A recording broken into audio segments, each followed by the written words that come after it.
The morning I discovered my entire winter's supply of firewood missing from my backyard in Boulder, Colorado. I thought I was losing my mind until I looked 3 houses down and saw it all stacked neatly against Patricia Brennan's garage. I had spent the better part of September splitting and stacking 4 full cords of seasoned oak and pine, preparing for the brutal Rocky Mountain winter that always hits Jefferson County hard.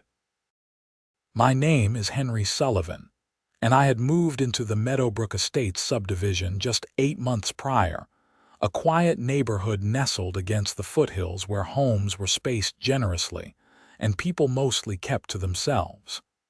At least, that was what the real estate agent had promised me.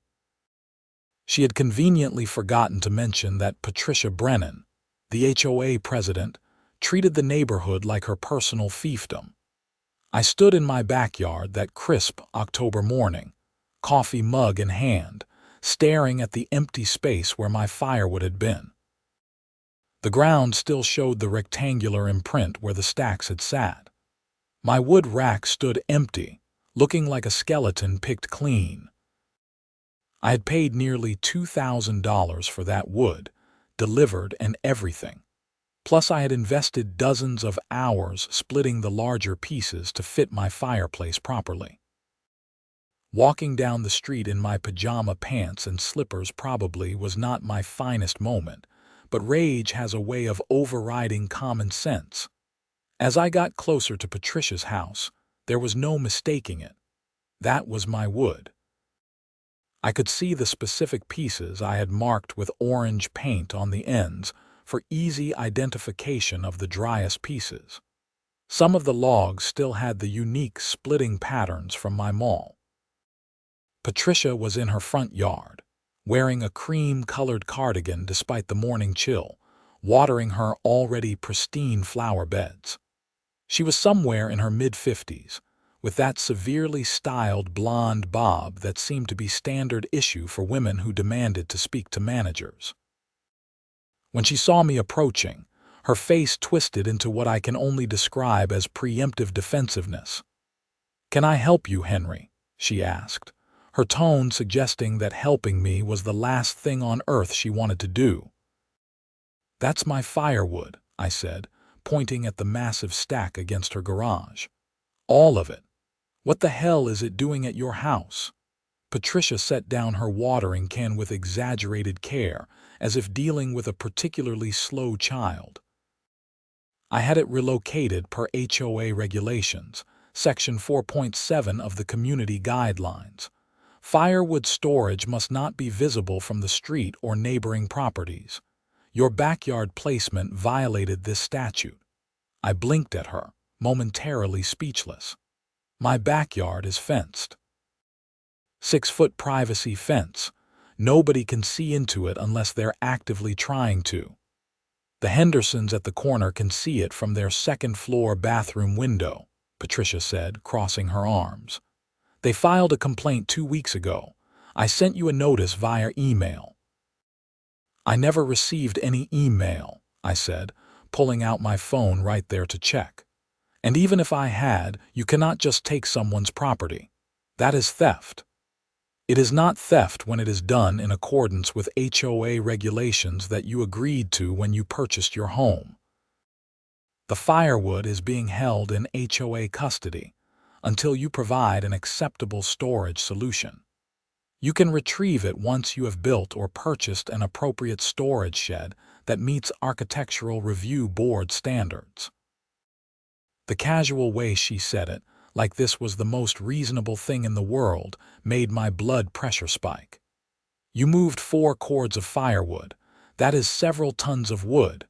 How did you even manage that?" "I hired a moving service, naturally.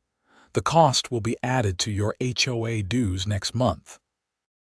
Approximately $800 for labor, plus a $50 administrative fee for processing the violation."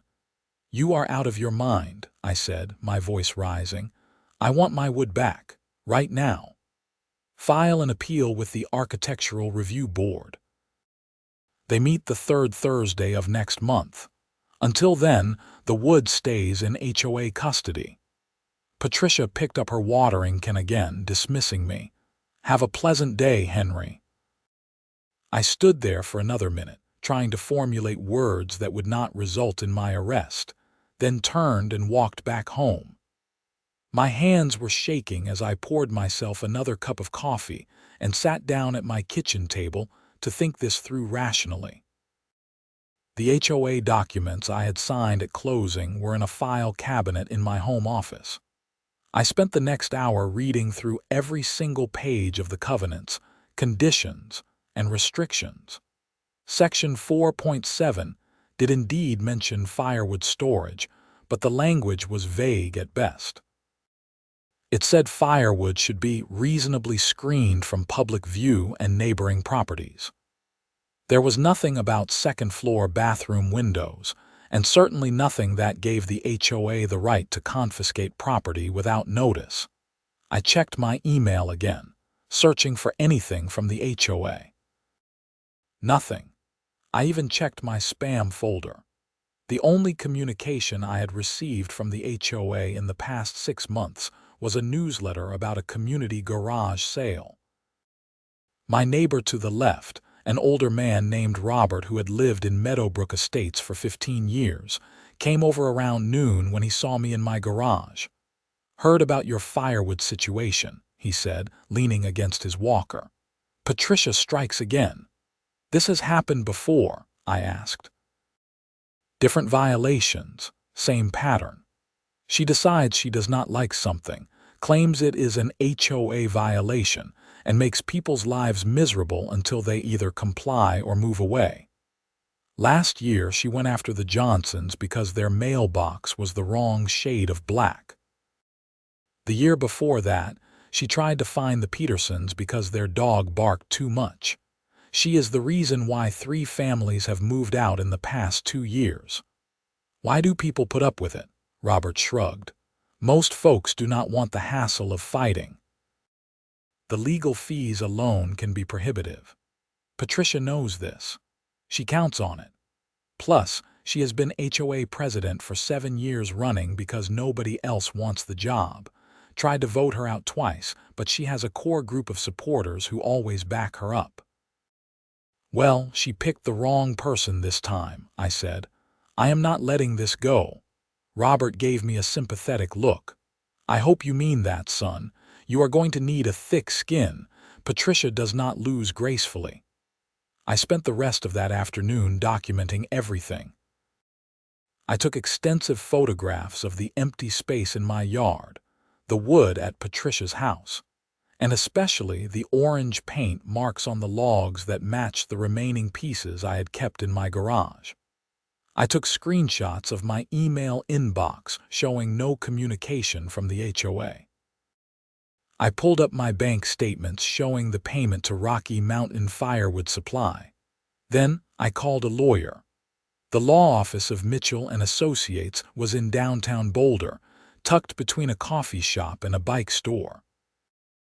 I got an appointment for Monday morning with Sarah Mitchell herself, the senior partner who specialized in property law and HOA disputes.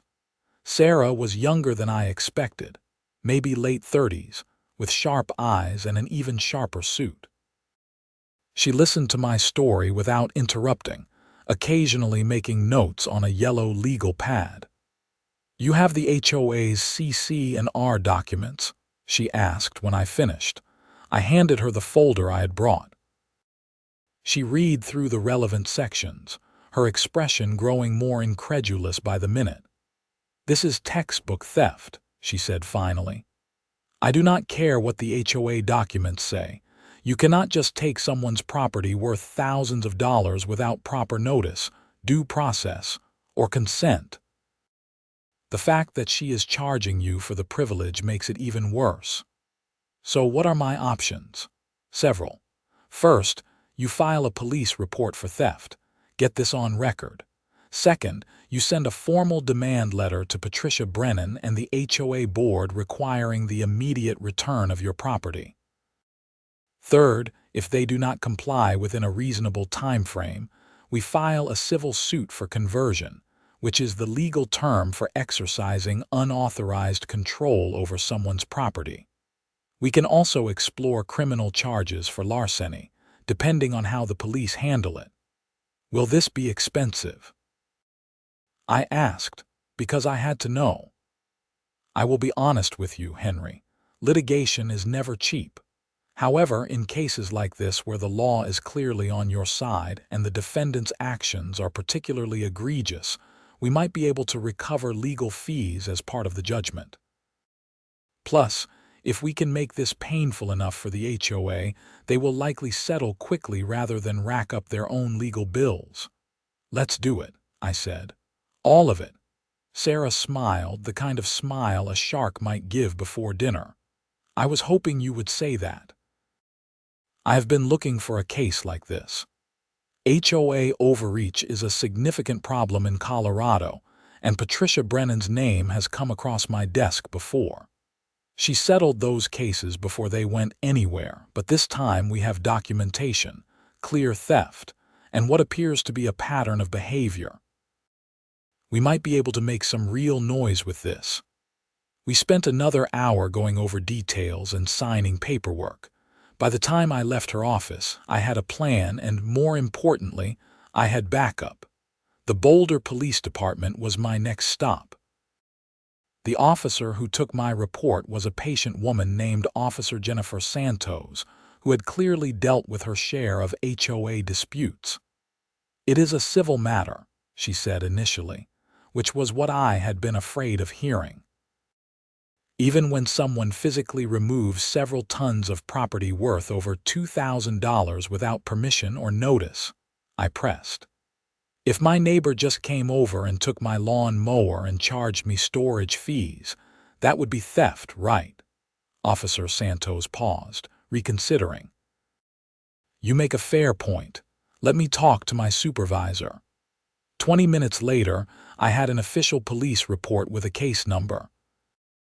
The supervisor, a Sergeant Mike Kowalski, explained that while they probably would not make an immediate arrest, having the report on file created a record that could support both civil and criminal proceedings if necessary. "HOAs are tricky," Sergeant Kowalski said. "They exist in this weird gray area between private organizations and governmental bodies. But at the end of the day, property is property, and taking someone's property without legal authority is theft. We will keep this on file, and if your lawyer needs us to follow up, we will." Armed with my police report and my lawyer's demand letter, I felt like I was finally fighting back instead of just being pushed around. Sarah sent the demand letter via certified mail and email on Tuesday morning, requiring the return of all firewood within 72 hours, or we would file suit. Patricia's response came within the hour. The email was copied to the entire HOA board and several neighbors for good measure. In it, Patricia doubled down on her position, citing the HOA documents and adding that my aggressive and threatening behavior on her property Saturday morning constituted harassment. She claimed to feel unsafe and was considering filing a restraining order. She also announced an emergency HOA board meeting for Thursday evening to discuss dealing with problem homeowners who refuse to follow community standards. Sarah called me after reading the email. "She just made this so much easier for us. That email is going to be Exhibit A in court. She is admitting to taking your property, admitting to charging you fees, and now she is trying to intimidate you with legal threats. This woman is her own worst enemy." "So what now?" I asked. "Now we wait out the 72 hours. If she does not return the wood by Friday morning, we file suit Friday afternoon. In the meantime, document any further communications and definitely do not engage with her directly. Let me handle all contact." The next few days were surreal. I started getting anonymous notes in my mailbox about being a problem neighbor and not fitting in with the community spirit of Meadowbrook Estates. Someone left a printed copy of the HOA rules on my doorstep, with Section 4.7 highlighted in yellow. My other neighbor, the one on the right side, stopped making eye contact when I waved. Robert, my walker using Ally, came over Wednesday evening with interesting information. "I did some digging," he said, settling into my patio chair with a grunt. "Talked to some folks who have been around even longer than me. Turns out Patricia has been using that HOA custody trick for years. She did it to the Robertsons with their basketball hoop, the Chens with their garden decorations, and the Martinez family with their kids' playset. Every time she claims it is a violation, confiscates the items and charges storage fees. Most people either pay the fees and move the stuff, or they just move away entirely. You are the first person I know of who is actually fighting back legally." "Did she keep any of that stuff?" I asked. "That is the interesting part. Some of it disappeared entirely. The Martinez family's playset was supposedly in storage, but when they finally agreed to remove it permanently and asked where to pick it up, Patricia claimed it had been disposed of due to safety concerns. They never saw it again. This was getting worse, so she might be profiting from this somehow, or just on a power trip.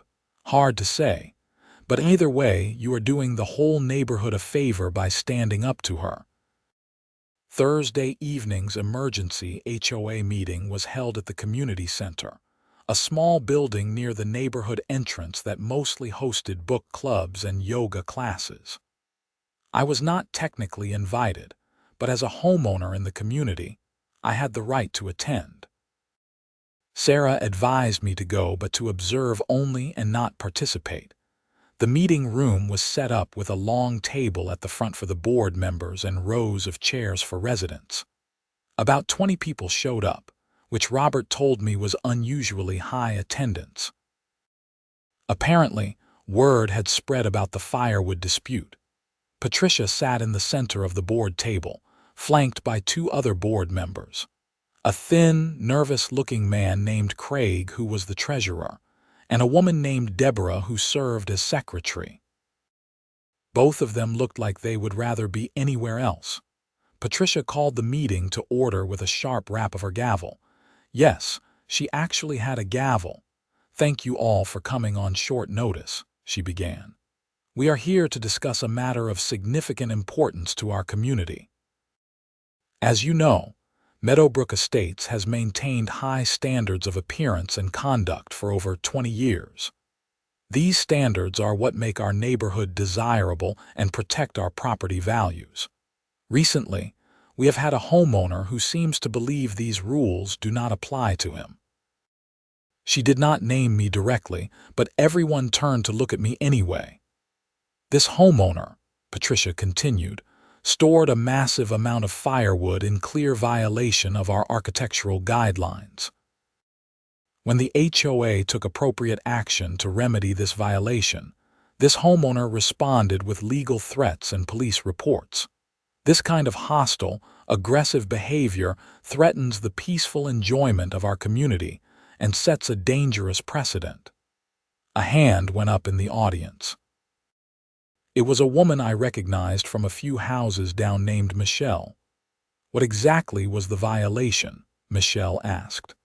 "I have seen Henry's yard. He has a privacy fence. How was the firewood visible?" Patricia's expression tightened. "The Hendersons reported that it was visible from their second-floor bathroom window, which constitutes visibility from a neighboring property."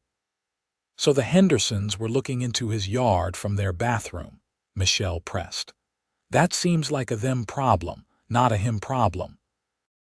A few people laughed. Patricia's face flushed. "The specifics are not the point," Patricia said sharply. "The point is that a violation was reported, investigated, and addressed according to our procedures." "What procedures?" This came from an older man near the back. "I have lived here 12 years, and I have never heard of the HOA confiscating anyone's property before. That does not seem like standard procedure to me." The board has the authority to take necessary action to enforce community standards, Patricia said. This is clearly outlined in the CC and Articles. Actually, it is not, I said, standing up. Sarah had told me not to engage, but I could not help myself. I have read the CC and Articles front to back. Nowhere does it give the HOA the right to remove property from someone's yard without notice or consent. What you did is called theft, Patricia. That is why there is a police report with the Boulder PD right now with your name on it. The room erupted in murmurs. Patricia banged her gavel repeatedly. "You are out of order," she shouted. "This is not a forum for you to make wild accusations." "They are not accusations," I said, pulling out my phone. "I have documentation of everything. Photos, receipts, police reports, and a lawyer who is very interested in the HOA's pattern of seizing property from homeowners. You took over $2,000 worth of my firewood and are trying to charge me $800 in fees. That is not enforcement. That is theft and extortion." Craig, the treasurer, looked like he might throw up. Deborah was frantically writing notes. "This meeting is adjourned," Patricia announced, standing abruptly. "We will reconvene when cooler heads can prevail." "I want my firewood back by Friday morning," I said loudly enough for everyone to hear. "Or my lawyer files suit Friday afternoon. Your choice, Patricia." She stormed out of the room, leaving Craig and Deborah to awkwardly gather papers and answer questions from confused residents. Several people approached me afterward, sharing their own stories of Patricia's overreach. Apparently, the firewood was just the latest in a long line of questionable decisions. Friday morning arrived with no firewood return. At 2 in the afternoon, Sarah filed a civil lawsuit against Patricia Brennan personally, and the Meadowbrook Estates HOA for conversion, theft, and intentional infliction of emotional distress. We asked for return of the property, compensation for its value, reimbursement of legal fees, and punitive damages. The lawsuit made the local news by Monday. A reporter from the Boulder Daily Camera called me for comment, and the story ran with the headline, "HOA President Sued for Firewood Theft." The story included quotes from other homeowners about Patricia's management style and the HOA's pattern of aggressive enforcement. Patricia's response was predictable.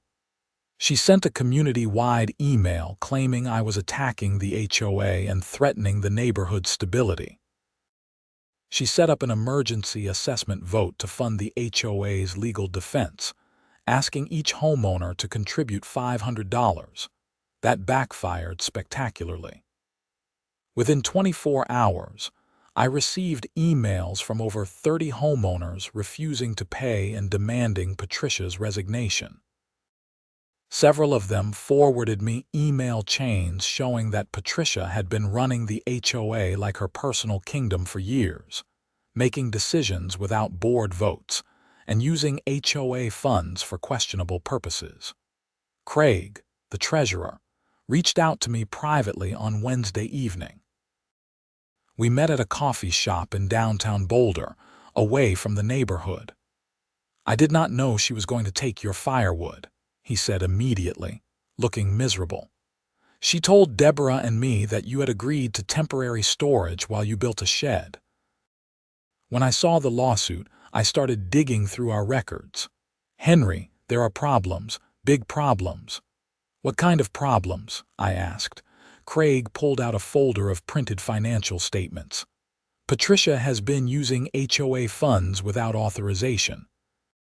Last year, she spent $3,000 on landscaping for her own yard and coded it as community beautification. She has been paying herself a stipend as HOA president, which is not authorized in our bylaws. And those storage fees she keeps charging people. That money is going into a separate account that only she has access to. I think she has been pocketing it." I felt my eyebrows rise. "That is embezzlement." "I know, I am the treasurer, which means I am potentially liable even though I did not know about it. She kept 2 sets of books, essentially. One she showed me and Deborah for the monthly meetings, and another that had all these extra transactions. He looked genuinely distressed. I am going to resign from the board, but I wanted you to have this information first. I think you should show it to your lawyer and maybe the police. I contacted Sarah immediately after the meeting. She reviewed Craig's documents, and her expression grew more serious with each page. This is beyond a simple dispute now, she said. If these documents are accurate, Patricia has been defrauding the HOA and its members for years.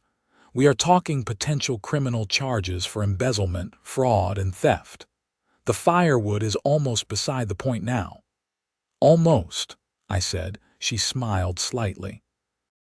Well, it is still your firewood, and I still want it back, but we are going to need to involve the authorities on the financial crimes.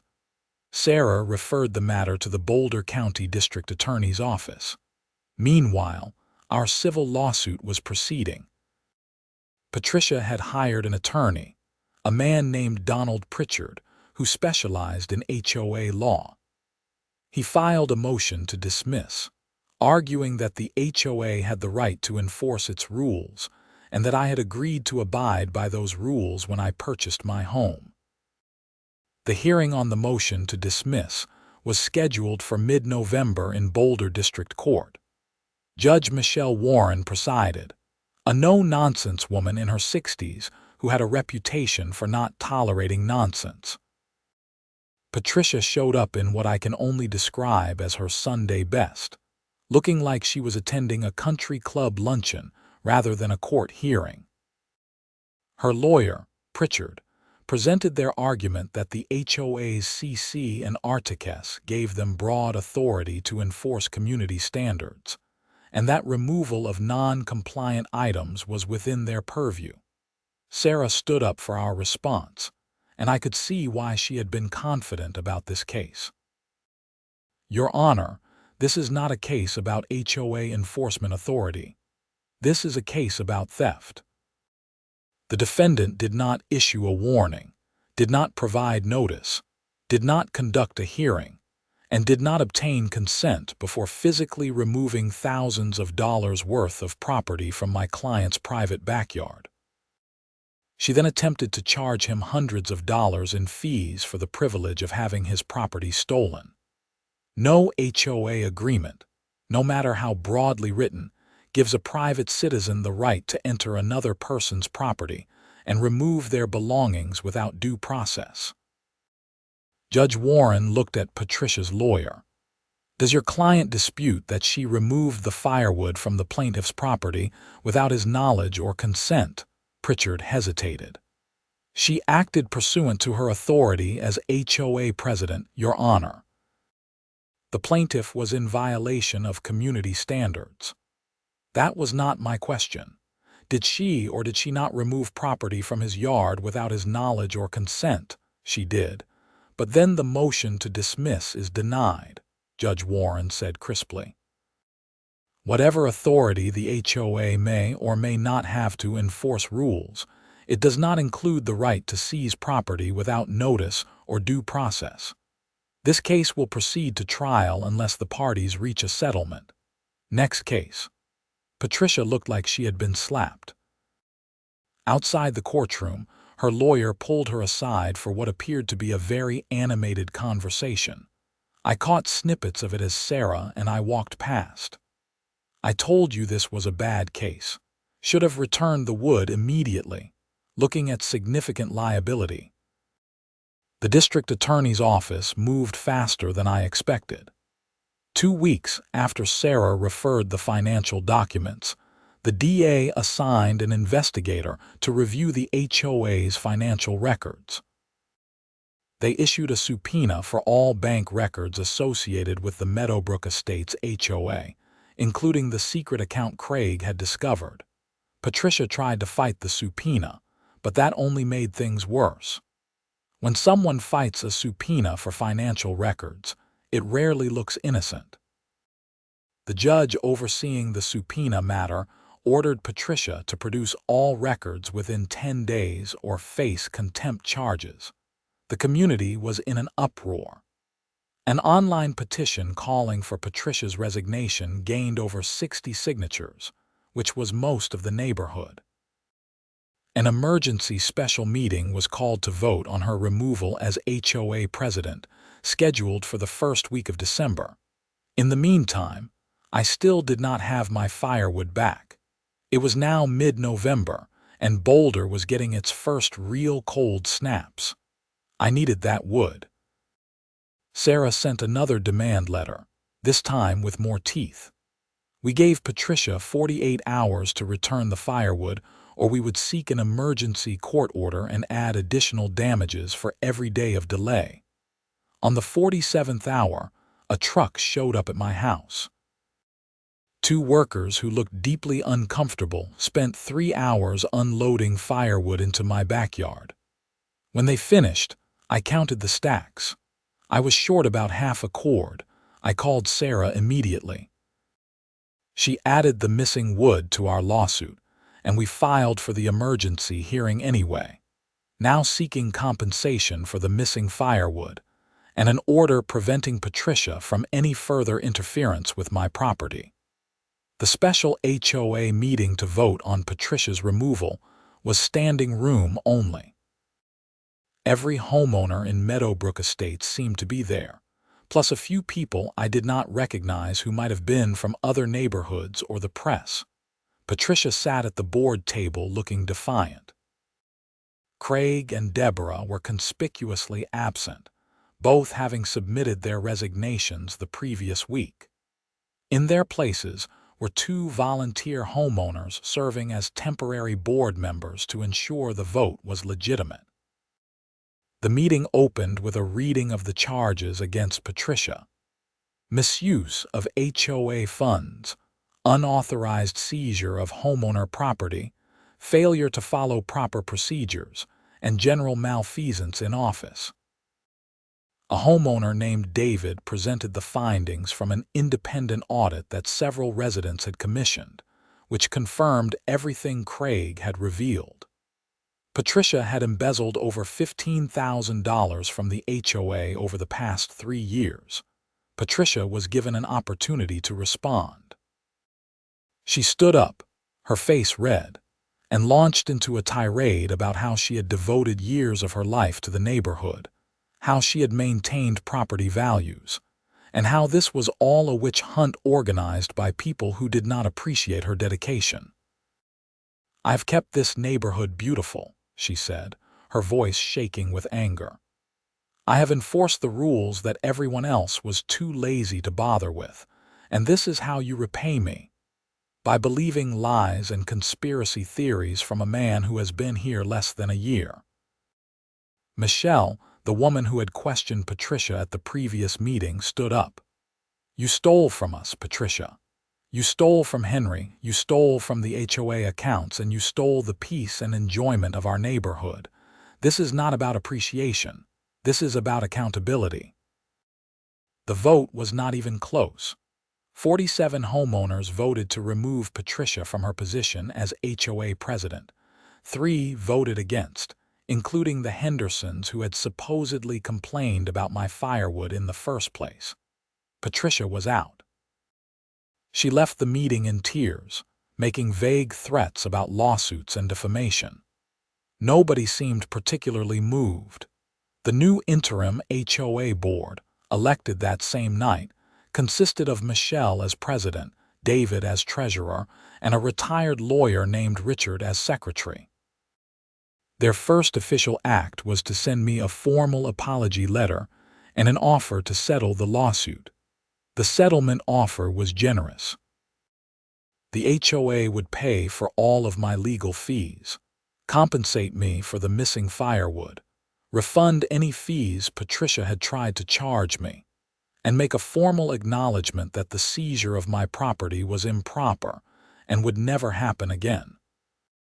In exchange, I would drop the lawsuit against the HOA itself, though I would maintain the right to pursue Patricia personally if I chose, Sarah advised me that it was a good offer. "We could take this to trial and probably win more," she said, "but litigation is expensive and time-consuming. The new board seems reasonable and is willing to make things right. Plus, you can still go after Patricia personally for your actual damages." I accepted the settlement. The HOA paid me $8,000 to cover legal fees, the cost of the firewood, and compensation for my time and trouble. They also implemented new rules requiring board votes for any enforcement actions, and establishing clear procedures for addressing violations that included notice, opportunity to cure, and appeal rights. Patricia, meanwhile, was facing much bigger problems. The district attorney's office had completed its investigation and found evidence of embezzlement, fraud, and theft. In January, Patricia Brennan was formally charged with 3 counts of felony theft and 2 counts of embezzlement. I attended her arraignment, more out of curiosity than anything else. She looked smaller somehow, less imposing than she had when I first encountered her watering her flowers that October morning. Her lawyer entered a not guilty plea, but the evidence against her was overwhelming. Bank records, HOA documents, testimony from Craig and other board members, and the paper trail she had left over years of misappropriating funds. In March, Patricia accepted a plea deal. She pleaded guilty to 1 count of felony theft and 2 counts of misdemeanor embezzlement. The sentence was 2 years in county jail, suspended to 18 months of supervised probation, 200 hours of community service, and full restitution to the HOA and affected homeowners. She was also prohibited from serving on any HOA board in Colorado for 10 years. As for the firewood, I eventually got compensation for what was missing. Patricia's homeowner's insurance ended up covering some of my losses after I filed a claim for the theft. It was a long shot, but Sarah argued successfully that Patricia's actions, while committed in her role as HOA president, were criminal in nature and thus covered under the personal liability portion of her policy. The best part of the settlement with Patricia personally was not even the money. It was the requirement that she publish a formal apology in the Boulder Daily Camera. The apology, which ran in the local section in April, acknowledged that she had improperly taken my firewood, admitted that her actions were wrong, and apologized to me and the other residents of Meadowbrook Estates for her abuse of authority. I have that newspaper clipping framed in my home office. Life in Meadowbrook Estates improved dramatically after Patricia's removal. The new HOA board took a collaborative approach, focusing on genuine community building rather than petty enforcement. They organized neighborhood barbecues, created a community garden, and established a fund to help elderly residents with yard maintenance. Dues actually went down because they eliminated the various fees and assessments Patricia had been layering on. Robert, my neighbor with the walker, passed away peacefully in his sleep that following August. At his memorial service, his daughter told me that her father had been so pleased to see someone finally stand up to Patricia. He had apparently told all his friends about the Firewood case and how it had transformed the neighborhood. That meant more to me than any legal victory. The Hendersons, who had supposedly started this whole mess with their complaint about seeing my firewood from their bathroom window, moved out in June. Nobody was sad to see them go. Rumor had it they were Patricia's cousins, which explained a lot. As for me, I am still in my house in Meadowbrook Estates. My firewood is stacked neatly in my backyard behind my privacy fence, visible to absolutely nobody unless they are trying very hard to look. I added another half cord this year because last winter was brutal, and I burned through my entire supply. The new neighbors who bought the Henderson place are a young couple with twin toddlers. They saw my firewood stack when they came over to introduce themselves and asked if I knew where they could get some. I gave them the number for Rocky Mountain Firewood Supply and warned them to get their order in early because they sell out fast. We had a neighborhood bonfire in October to celebrate the 1-year anniversary of Patricia's removal. Someone, I suspect Michelle, made a joke about how we should all thank me for my service to the community. I demurred, but people insisted on toasting me with their beers and ciders. The truth is, I did not set out to be a neighborhood hero or to reform the HOA. I just wanted my firewood back. But sometimes standing up for yourself has ripple effects you never anticipated. By refusing to back down when someone with authority tried to bully me, I accidentally gave permission to an entire neighborhood to do the same. Sarah, my lawyer, stayed in touch. She said the case had raised her profile in the HOA law community, and she had taken on several similar cases across Colorado. Apparently, HOA overreach is a significant problem, and homeowners are starting to fight back more often. She credits our case with helping establish precedent that HOAs cannot just seize property without due process, no matter what their governing documents say. I sometimes wonder what would have happened if I had just paid Patricia's fees and built the shed she demanded. I would have been out thousands of dollars, would have validated her behavior, and would have set a precedent that the HOA could do whatever it wanted without accountability. Other homeowners would have continued to suffer under her regime, and the financial theft might have continued for years. Instead, I called a lawyer, filed a police report, and refused to be intimidated. It was not easy, and there were moments when I questioned whether it was worth the stress and expense. But looking back now, knowing that Patricia is on probation, the HOA has been reformed, and my neighbors feel empowered to enjoy their homes without fear of arbitrary enforcement, I know I made the right choice. Winter hit hard this year in Boulder. We had 3 major snowstorms in January alone, and temperatures dropped below zero several times. My fireplace has been working overtime, burning through wood at a steady pace. Every time I bring in a load of logs from my backyard, I think about how close I came to losing it all to Patricia's power trip. The legal system worked the way it was supposed to. The police took my report seriously. The courts recognized that theft is theft regardless of who commits it. The DA prosecuted the financial crimes, and justice was served. It was not fast and it was not always fun, but the system worked.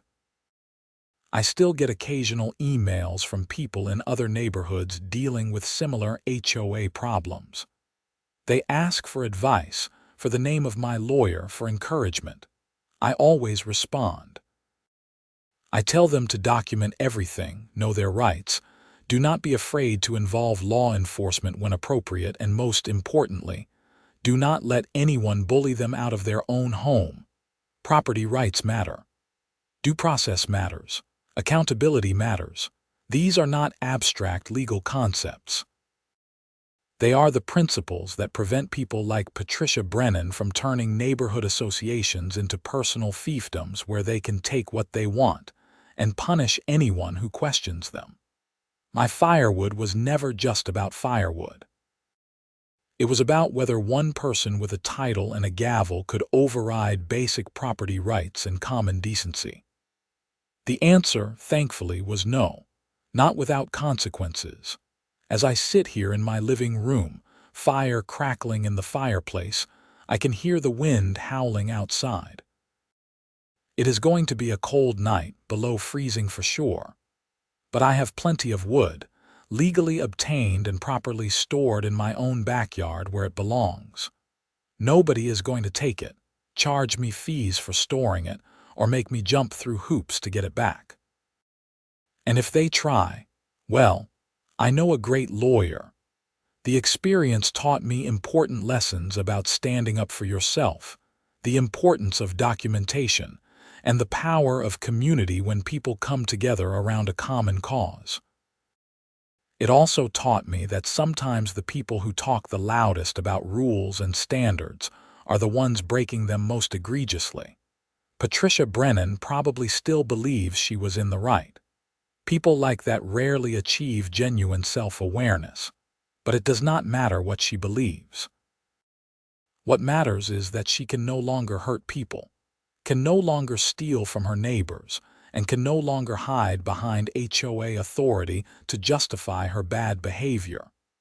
The Firewood case, as it became known in the neighborhood, changed Meadowbrook Estates for the better.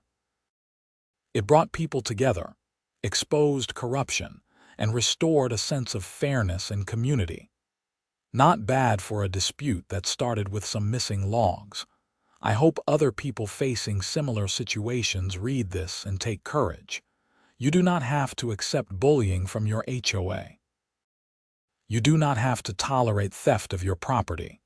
You do not have to live in fear of someone who treats a volunteer position like a dictatorship. There are laws that protect you, lawyers who will help you, and neighbors who will support you if you are willing to stand up. Would I do it all again knowing what I know now? Absolutely. Every phone call, every court appearance, every dollar spent on legal fees was worth it, not just for my firewood but for the principle of the thing. Some battles are worth fighting, even when they are hard, even when the outcome is uncertain, even when it would be easier to just give in. This was one of those battles, and I am glad I fought it. My firewood is back where it belongs. Patricia faced consequences for her actions, and the neighborhood is better for it.